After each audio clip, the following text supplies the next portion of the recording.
I'm Samantha Foster, and this is Venus Mastermind, a space for honest reflection, pattern breaking, and sovereign thinking. I'm not here to perform or to teach in a formal way. This is a shared reflection, a place to think out loud, to name what's been living in me, and to speak honestly about what I'm seeing and integrating. There's no agenda here beyond truth and presence. If something here resonates, take what's yours and leave the rest. Welcome back. Today we step into level 3 of the self-led path, body integration. And what I want to sit with today is something almost all of us have run into without ever having a name for it. We do the inner work, we start seeing our patterns, we genuinely feel ourselves change. And somewhere along the way, we notice that our body never quite got the message. I want us to have language for what's happening there. I want us to know what it actually takes to bring the body along with the rest of us. Because once we understand it, we stop blaming ourselves for it, and we can finally start meeting our body in the way it's been waiting to be met. And the way I want to get into this is through my own lived experience, because this is the one I learned the hardest way. The mind healed, the body didn't. There's a belief almost all of us carry into this, I know I did, completely, that if we heal our patterns, our body will follow. That a healed mind means a healed body. That they're the same thing moving together. They're not.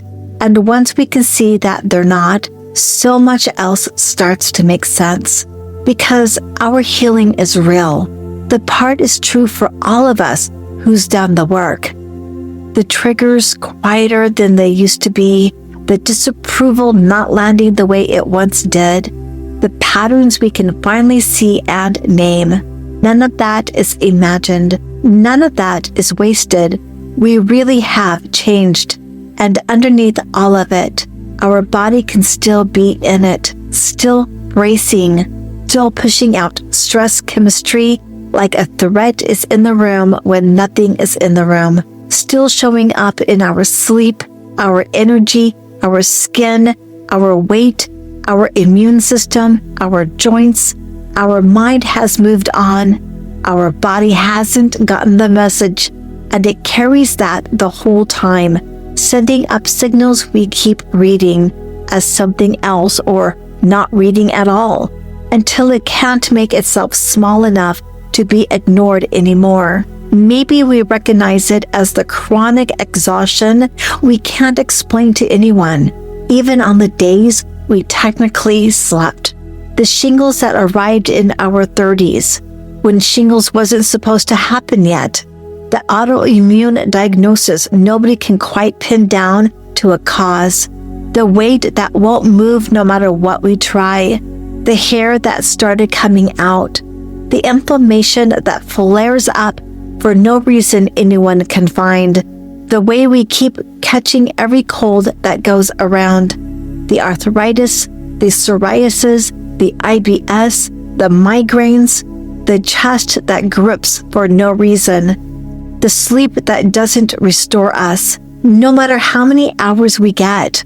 The vague, unnamed sense that something is still off, even though, on paper, we've done the work and we should be fine. That's the body. That's what it sounds like when it's still holding what our mind has moved past.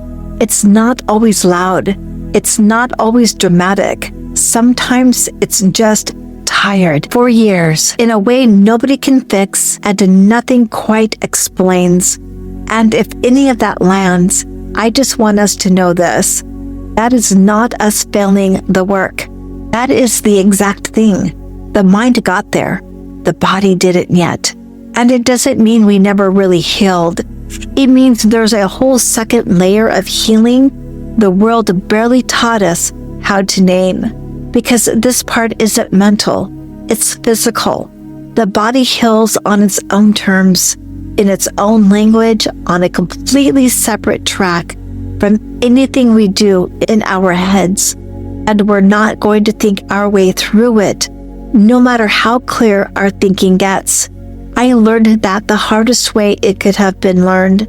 For years, I believed that I was healed from my past traumas, from the negative thinking that used to run my days, from the anxiety that had lived in my head for as long as I could remember, from the stress that had been wired into me so deep, I didn't know who'd I be without it.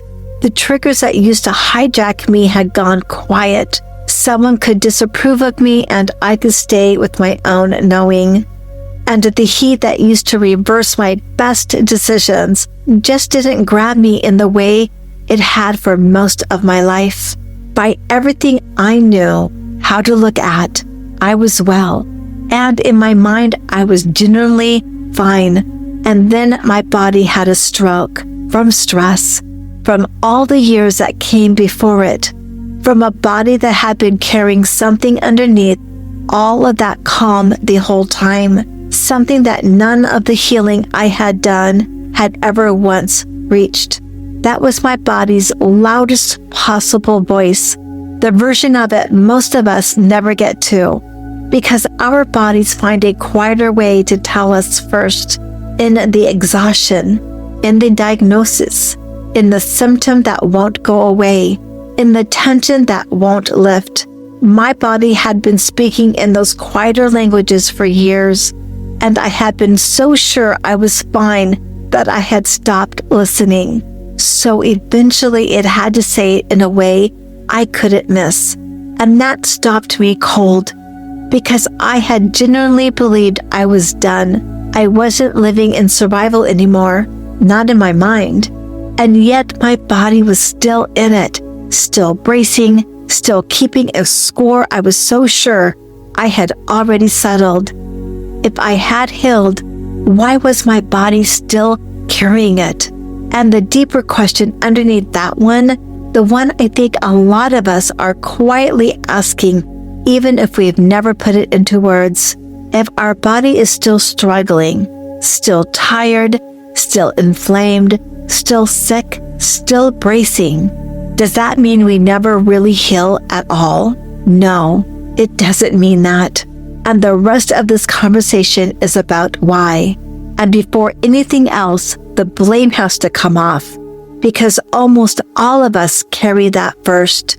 The body was never failing us. When this finally lands, when we realize the body is still holding what the mind has moved past, our first instinct is almost always to turn on ourselves, to make it our fault, to decide we must have missed something, that we're not as healed as we thought, that there must be some shadow still hiding that caused all of this.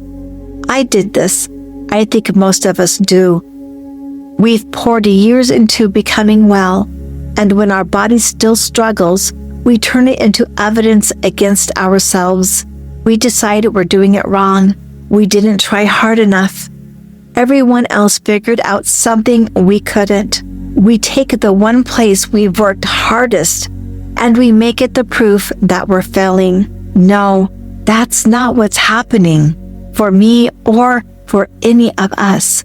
Everything we've held in ourselves is real.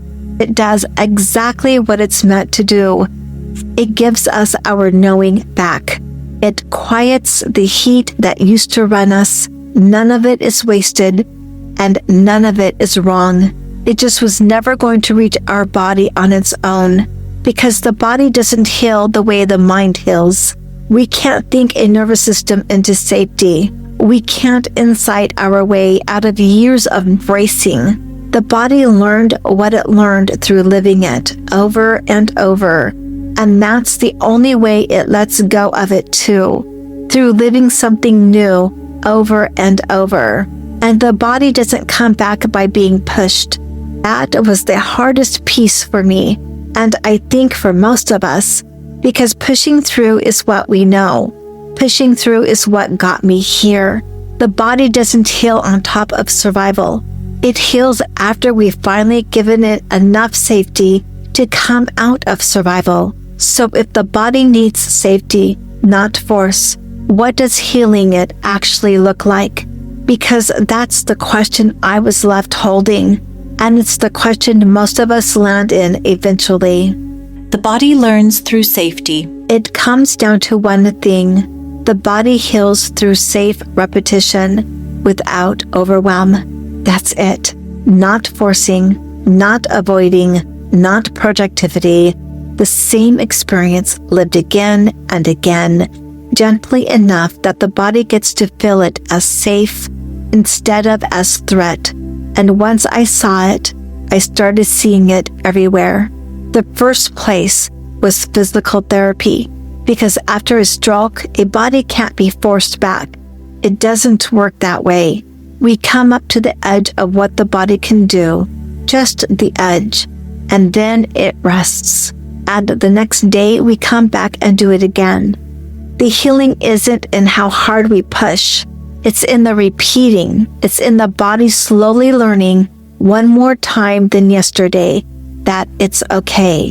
And once my body taught me that in the most literal way it could, I started seeing it everywhere else. The gym, for one. I go to Planet Fitness now, and it's nothing like what it would have been for me before. It's not about fixing myself. It's not punishment. It's not a project. It's not me trying to earn my body. It's just, this is safe. We can move a little, and we can stop before it's too much. That's the whole thing. Not how much, not how hard, just this is safe for my body, and we're here again. Same building, same machines, completely different things happening inside me, right? Because for most of my life, a gym was one more place to perform, and now it's a place my body gets to practice being safe. And then there's cooking. And this is the one that undid me a little, because it's so ordinary. For most of my life, cooking wasn't cooking. It was a performance. There were people to feed and a way it was supposed to be and someone watching. And the whole time, some part of me was braced. Was it good enough? Was it fast enough? Was I doing it right? Would I be in trouble if I wasn't? And I still find that strange to say out loud. My body had decided that cooking, feeding myself, feeding the people I love was dangerous. One of the most ordinary, nourishing things a person can do. And my nervous system had it filed under threat. And the thing that complicates this for me is that I've always loved to cook. That part was never the problem. I loved the food. I loved making it for the people in my life. I loved the whole act of it. And at the same time, all of that love was happening underneath a body that was racing through every minute. The love was real, and the threat was real. And they lived right on top of each other for most of my life. So I never thought of it as something I hated. I thought cooking was supposed to exhaust me. I thought this was what doing the thing I loved felt like. And looking back, I know now where this got installed in me. It didn't just happen on its own.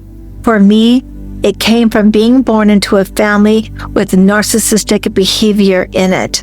And what that kind of person does, whether it's a parent or someone we end up with later, or anyone we're close to who operates that way, is they find the things we love, the things we're actually good at, the things that light us up, and they take those exact things and they turn them into something we have to perform for them.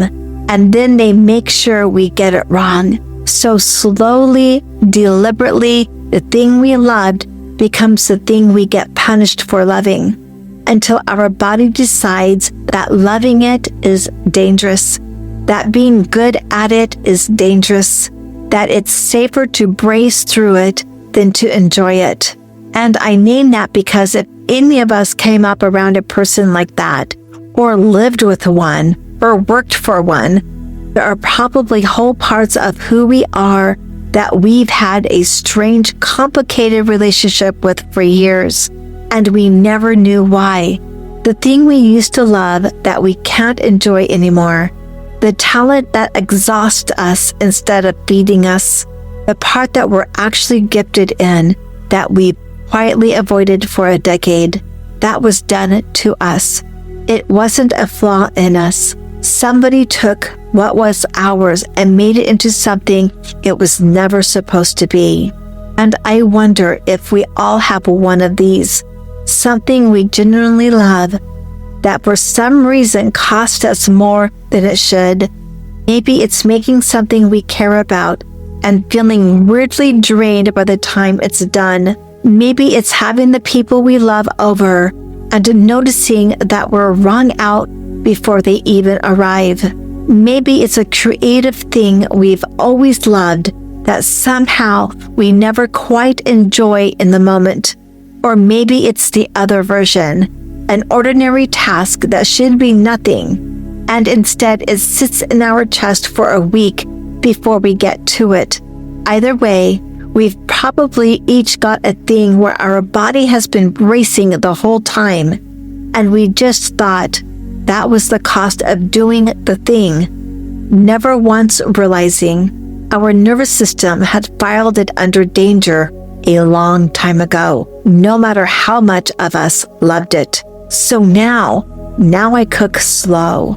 I stop and rest when I need to. I don't do it all at once anymore. I let it take as long as it takes. And there's nobody to perform for, nobody watching, nothing to get right. There's no performance anymore. And every single time I do it that way, slow, soft, no bracing, my body gets a little more proof that this thing I've always loved is allowed to just be the thing I love. The love finally getting to be the whole experience without the bracing wrapped around it. And that, for me, is what body integration has actually looked like. I didn't become a different person. I didn't even change what I love. I just gave my body a new experience of an old thing, enough times that it started to believe me. And once we see it in one place, we see it everywhere we've been quietly bracing, walking out the door, the chores, being looked at, resting without feeling like we owe someone for it, letting somebody take care of us, making something just because we want to. All of it the same. An ordinary thing the body decided was dangerous, getting slowly, gently shown that it's not. And there's a way this happens that I'm still learning myself, so I'll just say it the way I'm living it. Meeting the edge without overwhelming the system. There's a point where the body starts to feel it again, the old danger, the alarm starting to come up. And what I'm learning, still learning, is not to push past that point anymore, but not to run from it in the second it shows up either. Just to come up close to the edge of it, let my body feel it for a moment, let it settle, and then ease back before it tips into too much. Close, settle, back away, and again. And this isn't only happening in some formal practice. This is everywhere our body has quietly decided something is dangerous. The pull we used to love that we haven't gotten into in 5 years. The gym we keep saying we'll go back to. The grocery store on the day it's busy. The phone call we've been putting off. The dinner with friends we used to look forward to that now somehow feels like too much.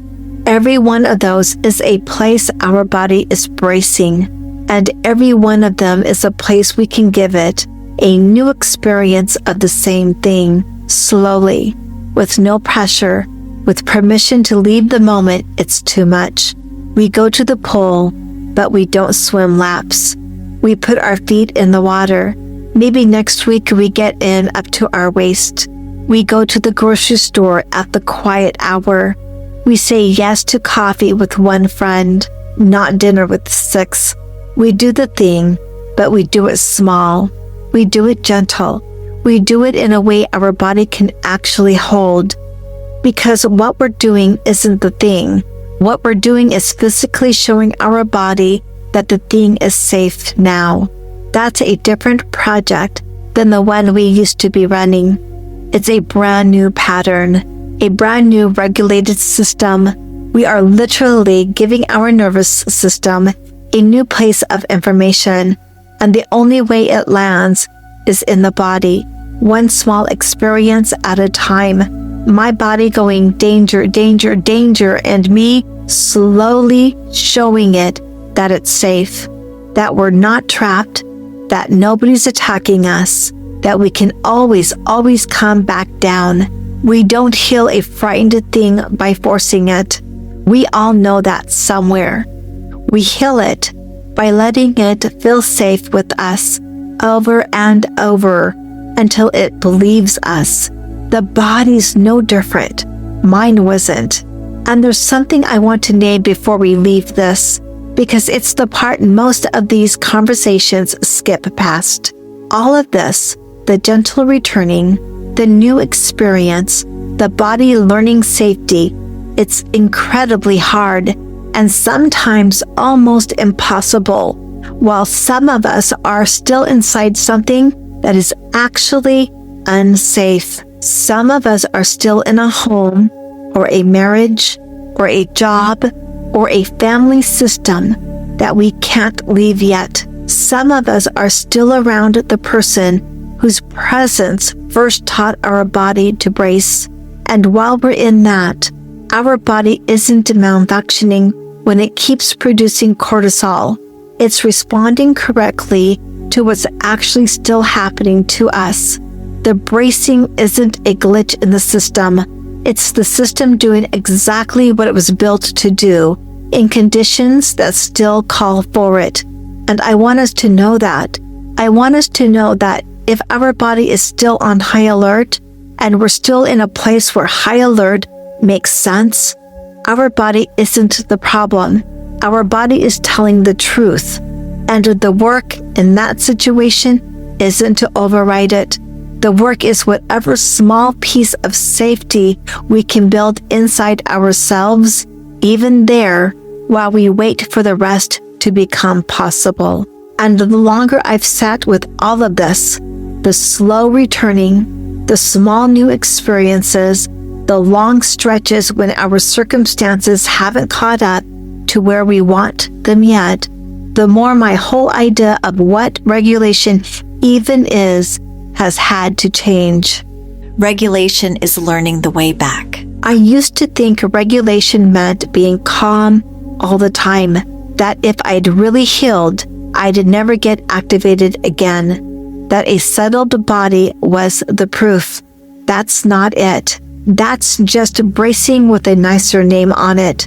And bracing is what started all of this. What I found over time is something quieter and more lived in than any of that. Regulation for me has become knowing what my capacity is on any given day and living from inside it, not past it, not pretending I have more than I have, not negotiating with myself to squeeze out more than my body can actually hold. Just, this is what's here today, and this is what I'm going to do today, and anything outside that is too much.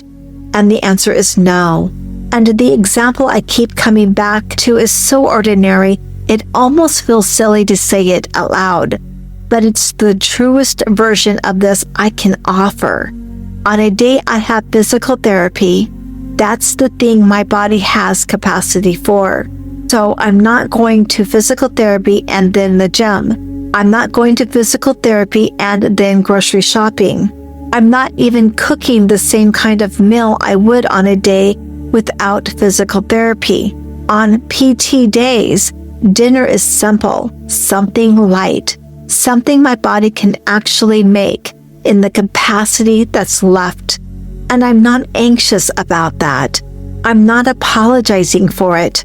I'm not pushing past it to prove something. I'm calm.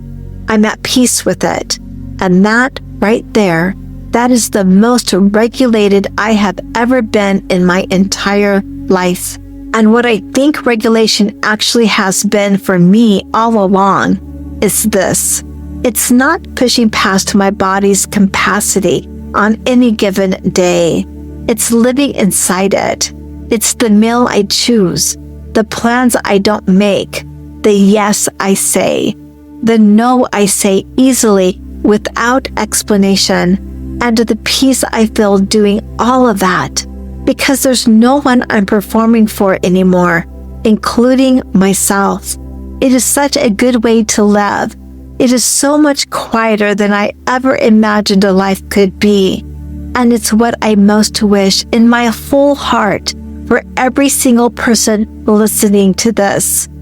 And part of all of that too is that when life does take me out, when something lands, when the activation comes up, when I get pulled past where I wanted to be, I know how to come back. I have a way home. The capacity might shift. The day might be harder than I planned for, and I get to come back to myself again and again without making it a crisis. That's what all of those small repetitions have built in me. Not a body that never gets stirred up. A body that knows where home is. And that changes how I hold the hard days too. Some days my body feels open. Some days it feels heavy or stuck or tender for no reason I can name. The capacity is just less. And I used to read a heavy day as proof that I'd lost all the ground I'd gained, that it was all coming undone. It isn't. My body moves in rhythm, not in rules. There's a tide to it. What I'm carrying this week, what's happened this morning, that's still in there. It all moves, and it doesn't ask my permission. A heavy day isn't a failure. A clear day isn't the finish line. They're both just weather, and the body underneath the weather is still mine, still healing, still here. And slowly, without me forcing it, something shifted in how I am with my own body.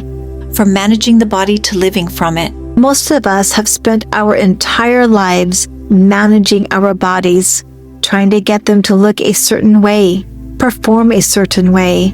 Keep going. Stop hurting. Stop being tired. Stop being whatever the body is being on any given day. We treat our body like a project we're running, or an obstacle in the way of the life we're trying to live, or a problem we're always one more fix away from solving. And underneath all of it, our body just hurts, or it's exhausted, or it's carrying a tension we can't put down. We want to do the thing we love, and our body is the thing that won't let us. Or it does let us, and we pay for it 3 days afterward. And what I've come to understand is that living from our body is the exact opposite of all of that. Living from our body means our body feels good. It carries us through our days without biting us. It lets us do the things we love without making us pay for them. The pain eases. The bracing eases. The exhaustion that wasn't about sleep starts to lift, and we get to be present in our body, in our actual life, without having to manage anything, because there's nothing to manage. Our body is finally on our side. Our body is finally letting us live. That's what I'm experiencing now, slowly, more and more. I'm present in my body. I feel good in my body. It takes me through my day, through the things I want to do, through the people I want to be with, and I'm not constantly checking in to see what's wrong, what hurts, what's going to give out next. I'm just here, in a body that is, more and more, letting me live the life I actually want to live. And it's such a different experience of being alive than I had for most of my life. Because for most of my life, I was somewhere above my body, managing it, telling it what to do, treating it like it was working against me. And now I'm just in it, with it, and it carries me. And things have come back that I didn't know had gone. My intuition came back, real intuition, the kind that lives in the gut, not the kind I'd been calculating in my head. My no got clean. It stopped being a negotiation and became something my body just knew immediately before I'd even built the case for it. My yes got clean the same way. I started wanting things again, actual desire, not the performance of what I supposed to want. Things I'd call creativity or play or just aliveness started coming back quietly, like they'd been waiting the whole time for it to be safe enough to come home to. Because none of that can live in a body that's bracing or hurting or fighting us. We can't feel our intuition over the sound of an alarm. We can't want anything real when the whole system is just trying to survive. We can't be present in our own life when our body is the thing we're managing all day. All of it, the wanting, the knowing, the aliveness, the actual life, needs a body that feels good, a body that's on our side, our body finally letting us live the life we want to live. And it's the thing I most want for us. Not a fixed body, not a perfect body, just a body that feels good, that carries us, that lets us do the things we love without making us pay for them. A body that gets to be home and a life we get to be present in. So, somewhere quiet before we close. The body was telling the truth the whole time. If something here is landing, if there's a place in your body that just got a little visible, or something you've been carrying that finally has a name, let that be enough for now. We don't have to fix it today. We don't have to make a project out of it.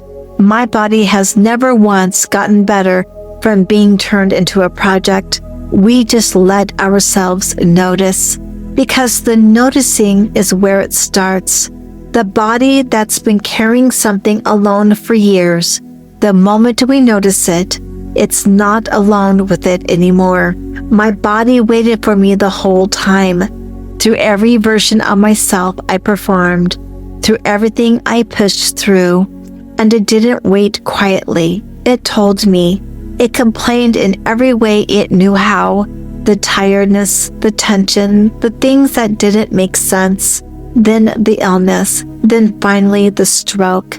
It was yelling at me the whole time, in the only language it had, getting louder because I wasn't listening. It wasn't waiting patiently.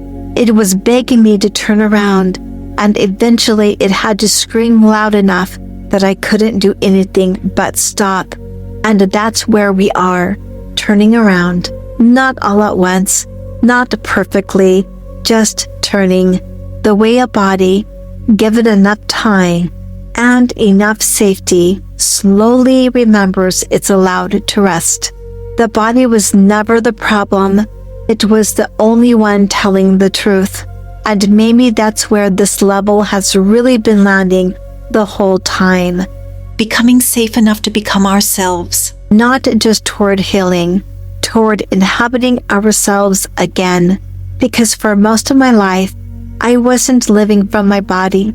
I was managing it, controlling it, overriding it, pushing it, trying to make it perform correctly, trying to make it stop needing things, stop feeling things, stop slowing me down. But somewhere in this work, that started to change.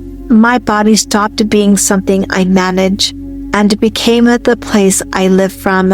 And that changes everything.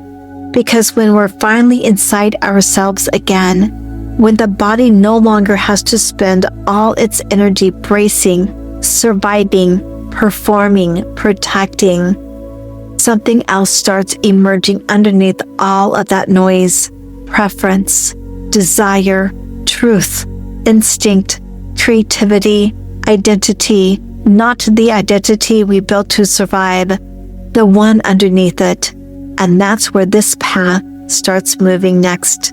Because once the nervous system becomes safe enough to actually hold us, the question changes. It's no longer what happens to me or how do I heal? The question becomes, who am I? Now that I'm safe enough to become someone on purpose, that's where we're going next, into the archetypal, into identity, into embodiment, into the deeper question of who we choose to become once survival is no longer running the entire system. And honestly, I think that's one of the most sacred parts of this whole path, because healing isn't just about stopping the pain. At some point, it becomes about finally having enough safety to become fully ourselves. I'm really glad we're here together.